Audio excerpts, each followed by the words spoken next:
अमरावती महानगरपालिका निवडणुकीच्या अनुषंगाने आज राज्याचे मुख्यमंत्री देवेंद्र फडणवीस यांचा रोड शो थोड्याच वेळात पंचवटी चौकातून सुरू होणार आहे।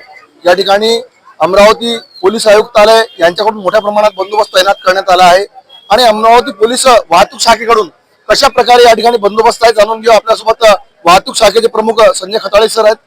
काय म्हणणार सर, कशा प्रकारे बंदोबस्त या ठिकाणी देण्यात आलेला आहे? महानगरपालिका निवडणुकीच्या अनुषंगाने माननीय मुख्यमंत्री महाराष्ट्राचे यांचा रोड शो आयोजित केलेला आहे। त्यांच्या रोड शोचा मार्ग दिला आहे, त्या मार्गावर पूर्ण बंदोबस्त केलेला आहे। जसं जसं तो रोड शो पुढे जाईल त्याप्रमाणे आपण डायव्हर्शन पॉईंट आणि बंदोबस्त लावलेला आहे। काही ठिकाणी डायव्हर्शन ठेवणारे, काही ठिकाणी पर्यायी मार्ग दिलेले आहेत, त्याच्यामुळं कुठेही वाहतुकीचा अडथळा होणार नाही अशी आमची योजना आहे आणि तो रोड शो व्यवस्थित पार पडेल, सामान्य जनतेला त्रास होणार नाही अशा प्रकारे पूर्ण बंदोबस्त लावण्यात आलेला आहे।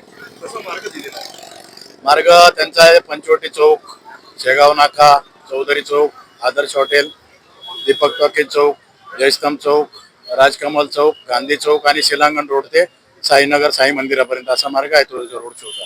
नागरिकांना काही सूचना? नागरिकांना हे सांगेल की त्या दरम्यान, रोड शोच्या दरम्यान ज्यांना आवश्यक आहे त्यांनी त्या दिलेल्या पर्यायी मार्गाचा अवलंब करावा। रोड शोचा जो मार्ग आहे त्या मार्गावर येऊ नये, जेणेकरून रोड शो वेळेत आणि व्यवस्थित पार पडेल।